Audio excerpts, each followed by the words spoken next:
Guys 2026 সাল তো শুরু হলো, আর এই সময়ে এসে বাইক কেনার মানে কি জানেন? এখন এমন একটা সময় চলতেছে যে সময়টাতে আপনি বাইক কিনে ভুল করলে বাইক আর আপনি চালাতে পারবেন না, উল্টো বাইক আপনাকে চালাবে। আর সব থেকে বড় সমস্যা কি জানেন? আজকাল বাইকের থেকেও বাইকের ফ্যানরা বেশি জোরে কথা বলে। যে যেই কোম্পানির বাইক ব্যবহার করে সে সেই কোম্পানিরই গুণগান গাইতে থাকে। তাই 2026 সালে এসে আপনি কোন বাইকটা কিনবেন তা কিন্তু সিদ্ধান্ত নিতে পারতেছেন না। তাই আজকের ভিডিওতে কোনো কোম্পানির দালালি নয়, আজকের ভিডিওতে থাকবে সত্য কথা, সাধারণ মানুষের কথা, আর কিছু কোম্পানিকে ভদ্রভাবে ধোলাই। তো আজকে আমরা মুখোমুখি হব বাংলাদেশের সেরা বাইক কোম্পানিগুলোর, আর সেগুলো হলো Honda, Yamaha, Suzuki, Bajaj, hero এবং সিএফ মোটো। এই কোম্পানিগুলোর মাঝে ছোট করে কম্পেয়ার করে আপনাদেরকে জানিয়ে দিব যে 2026 সালে এসে আপনার কোন কোম্পানির বাইকটা আপনার জন্য উপযুক্ত। তাই ভিডিওটি বাইক কেনার আগে একবার হলেও দেখা আপনার জন্য আবশ্যক, তাই শুরু থেকে শেষ পর্যন্ত অবশ্যই দেখবেন। তো ভিডিওটি শুরু করার আগে আপনাদের কাছে আমার আবেদন থাকবে, আপনারা যদি আমার চ্যানেলে নতুন হয়ে থাকেন তাহলে অবশ্যই চ্যানেলটিকে সাবস্ক্রাইব করে আমার সাথেই থাকবেন। তো শুরু করছি আজকের মূল ভিডিওটি। তো প্রথমেই আসি 2025 সালে বাংলাদেশের বাজারে সর্বোচ্চ বিক্রি হওয়া বাইকের মধ্যে 3 নম্বরে থাকা সকলের পরিচিত একটা কোম্পানি, সেটা হলো ইয়ামাহা। ইয়ামাহা বাইক দেখলেই মানুষের প্রথম রিয়াকশনটাই কি থাকে জানেন? ভাই রে ভাই, কি লুক, কি ফাটাফাটি বাইক রে, একদম মাখন। কিন্তু 6 মাস পরে সেই মানুষগুলোই বলে যে ভাই পার্টসের দাম এত বেশি কেন, ভাই এত টাকা গেল কই। মানে ইয়ামাহা বাইকটা হলো ছবি তোলার জন্য পারফেক্ট, ইনস্টাগ্রাম, টিকটক, ফেসবুকের রিলসের জন্য পারফেক্ট, কিন্তু কাস্টমারের নিজের পকেটের জন্য টর্চার। বাস্তব সত্য হলো ইয়ামাহা কোম্পানি তাদের ব্র্যান্ডের নাম বেচে, কোনো বাইক অথবা বাইকের পার্টস বেচে না। এই জন্যই তাদের ছোট থেকে ছোট একটা পার্টসের দামও বিশাল টাকার হয়ে যায়। সামান্য সমস্যায় সার্ভিসিং এ দৌড়াদৌড়ি করতে হয়, আর সেখানে যাওয়া মানেই হলো শিয়ালের কাছে মুরগি যাওয়ার মতো অবস্থা। আর কয়েক বছর পরেই রিসেল দিলে মনে হয় যেন অনেক বড় একটা বোঝা কার থেকে নামানো হলো। তো শেষ কথা হলো ভাই, ইয়ামাহা কোনো বাইক না, এটা হলো একটা শখের জামাই। কেনার সময় বেশি টাকা যৌতুক হিসেবে দিবেন, খাওয়াবেন, পরাবেন আর খরচ দিবেন, কিন্তু কাজের বেলা একদম চুপচাপ। কারণ ইয়ামাহার R15 সিরিজের বাইকগুলো বাদে অন্য সকল সিরিজের বাইকগুলো হলো এক একটা সেরা কচ্ছপ। তো আজকের ভিডিওতে প্রতিটা কোম্পানির বিস্তারিত বলার সুযোগ নেই, তাই সংক্ষেপে প্রতিটা কোম্পানির কথাই বলবো। তো এবার দেখবো বাংলাদেশের বাজারে 2025 সালে সর্বোচ্চ বিক্রি হওয়া বাইকের তালিকায় 1 নম্বরে থাকা কোম্পানি, সেটা হলো সুজুকি। ভাই সুজুকিকে সবাই উপরে উপরে অনেক খারাপ বললেও তলে তলে কিন্তু তারা সুজুকিকেই পছন্দ করে। সুজুকি নিয়ে মানুষ ভাবে যে ইয়ামাহা ভালো না, সুজুকি ভালো। কারণ হলো ওই যে সুজুকি কয়েকদিন পর পর 5 থেকে 10,000 টাকার একটা অফার দেয়, আর সেই অফারের লোভে পরে কিছু পাবলিক হুমড়ি খেয়ে পড়ে সুজুকির বাইক কেনার জন্য। আসলে তারা তো বোঝে না যে সুজুকি তাদের বাইকটা কোনো মতে তাদের হাতে ধরাতে চাচ্ছে। কারণ তারা তো জানে যে সিম কোম্পানির মতো তাদের বাইকটাও যদি গ্রাহকের হাতে ধরাতে পারে তাহলেই তাদের প্রফিটের দরজাটা খুলে যাবে। আপনাকে 5 থেকে 10,000 টাকা কমের অফার দিয়ে আপনাকে তারা বাইকটা হাতে ধরিয়ে দিবে, কিন্তু যেই বিল্ড কোয়ালিটি আর যেই পার্টস কোয়ালিটি দিবে আপনাকে 6 থেকে 7 মাসের মধ্যেই তাদের সার্ভিস সেন্টারে দৌড়াদৌড়ি করতে হবে। তখন আপনার থেকে কম নেওয়া যেই 5 থেকে 10,000 টাকা ছিল তার থেকে আরো বেশি তারা উসুল করে নিবে। তো কথা হলো সুজুকির সমস্যা কি? বাইক তো খারাপ না, কিন্তু এই বাইক কেনার সম্পর্কে গ্রাহকরা কনফিউজড। সুজুকির বাস্তব অভিজ্ঞতা হলো সব জায়গায় উন্নত মানের সার্ভিস নাই, পার্টস পেতে গেলে সময় লাগে, আর পার্টস যদি আপনি আর্জেন্ট আনান তাহলে তারা আরো 50% দাম তারা বাড়িয়ে ফেলবে। এটাও তাদের একটা চাল।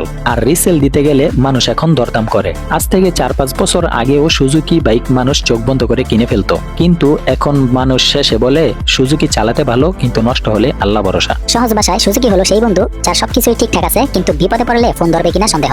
এরপরে বাংলাদেশে 2025 সালে সর্বোচ্চ বিক্রি হওয়া বাইকের তালিকায় 5 নম্বরে থাকা হোন্ডা কোম্পানিকে নিয়ে বলি। হোন্ডা এমন একটা কোম্পানি যেটা কোনো শো করে না। হোন্ডা বাইক মানেই হলো চালাও চালাও আর চলতে থাকো। সকালে স্টার্ট নিয়ে নিশ্চিন্ত, মাসের পর মাস ইঞ্জিন নিয়ে কোনো ঝামেলা নাই। গ্রাম কিংবা শহর সব জায়গাতেই পার্টস আছে, রিসেল ভ্যালুতেও ভালো দাম পাওয়া যায়। অনেকে এখন হোন্ডাকে ভালো বলাতে আমাকে দালাল বলতে পারে, কিন্তু এতে আমি কোনো পাত্তা দেই না, কারণ ভালোটাকে আমি ভালো বলবোই। যদি কারো আমার কথা মানতে অসুবিধা হয় আপনারা যেভাবে পারেন খোঁজ খবর নিয়ে দেখতে পারেন যে হোন্ডা কোম্পানির বাইকগুলো দাম অনুযায়ী খারাপ নাকি ভালো। আপনি আমাকে দেখান যে কোনো সাধারণ মানুষ কি কখনো এই কথা বলেছে যে হোন্ডা কোম্পানির বাইক নিয়ে ভুল করেছি? এই কথা কেউ বলতে পারে নাই। ইয়ামাহা যেখানে তাদের স্টাইল বিক্রি করে, সুজুকি যেখানে মাঝামাঝি ঝুলে থাকে, হোন্ডা সেখানে শান্তি বিক্রি করে, আর এটাই বাস্তব। তো এরপরে আসি বাংলাদেশের বাজারে 2025 সালে দ্বিতীয় সর্বোচ্চ বিক্রি হওয়া বাইক কোম্পানি বাজাজ। বাজাজ হলো এমন একটা কোম্পানি যেটা আজ থেকে আরো 15 বছর আগে থেকেই দেখে আসছি যে কম দামে একটু বেশি ভালো বাইক দেয়। বাজাজের বাইকগুলো আসলেই অসাধারণ পাওয়ার দেয়, মাইলেজ দেয় এবং পার্টসও দেয়, কিন্তু কমতির জায়গাটা হলো এই বাইকগুলো ভাইব্রেশন করে। বাজাজের বাইকগুলো চালিয়ে আপনি লাক্সারি কোনো ফিল পাবেন না। যদি এই সমস্যাগুলো সমাধান হয়ে যায়, বাজাজ আরো বেশি প্রিয় হয়ে যাবে মানুষের কাছে। এক কথা বলতে গেলে বাজাজ হলো কাজের লোক, কিন্তু নরম না।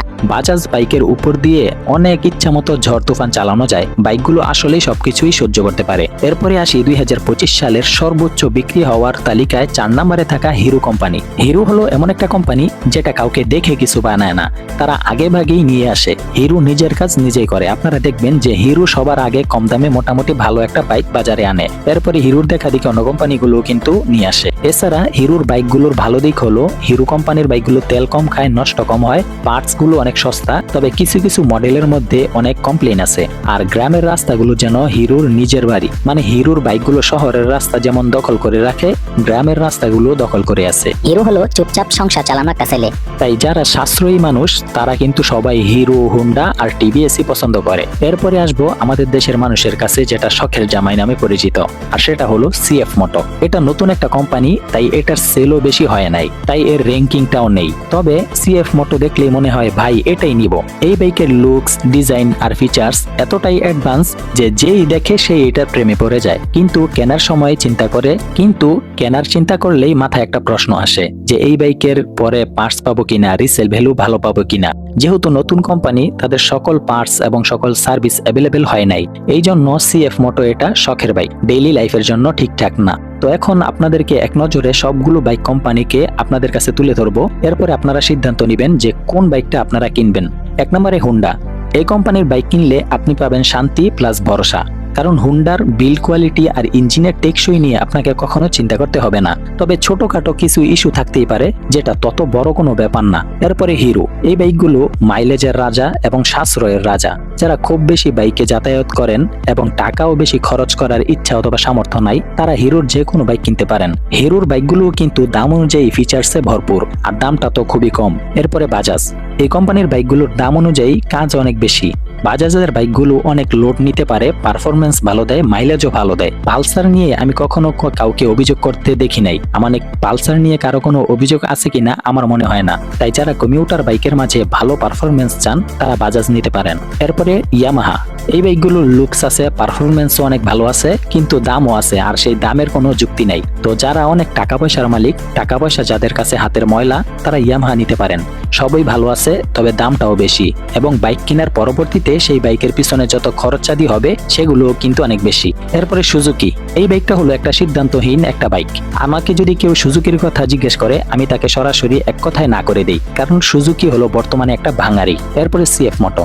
এই কোম্পানির বাইকগুলো হলো ভবিষ্যৎ সন্দেহের বাইক। বাইক তো যথেষ্ট ভালো, তবে এই বাইক কেনার পরবর্তীতে সার্ভিসিং এবং পার্টস পেতে অনেক কষ্ট হবে। যেহেতু এই কোম্পানির বাইকগুলো বাংলাদেশের মধ্যে এখনো পুরোপুরিভাবে অ্যাভেলেবেল হয় নাই, তাই যারা সিটির দিকে বসবাস করেন তারা এটা কিনতে পারেন, এতে করে ঝামেলা কম হবে। আর যারা প্রত্যন্ত অঞ্চলে অথবা গ্রামে থাকেন তারা এই মুহূর্তে সিএফ মোটো না কেনাটাই ভালো। যদি কিনতেও চান তাহলে 2-1 বছর পরে কিনেন। তো শেষ কথা একটাই, যে বাইক এমন কিনেন যেন বাইক নষ্ট হলে পরবর্তীতে আপনার কাটতে না হয়, হাই হুতাশ করতে না হয়। তো বন্ধুরা, আশা করি আপনারা মোটামুটি ভালো একটা ধারণা পেয়েছেন বাংলাদেশের বাইক কোম্পানিগুলো সম্পর্কে। তাই এবার আপনি আপনার নিজের মতামতটা জানিয়ে যাবেন এবং আপনার কাছে কোন কোম্পানিটা বেস্ট মনে হয়। তো আজকের ভিডিওটি ভালো লাগলে অবশ্যই চ্যানেলটিতে সাবস্ক্রাইব করবেন এবং ভিডিওতে একটি লাইক করবেন। তো আজকের মতো এখানেই বিদায় নিচ্ছি। আল্লাহ হাফেজ।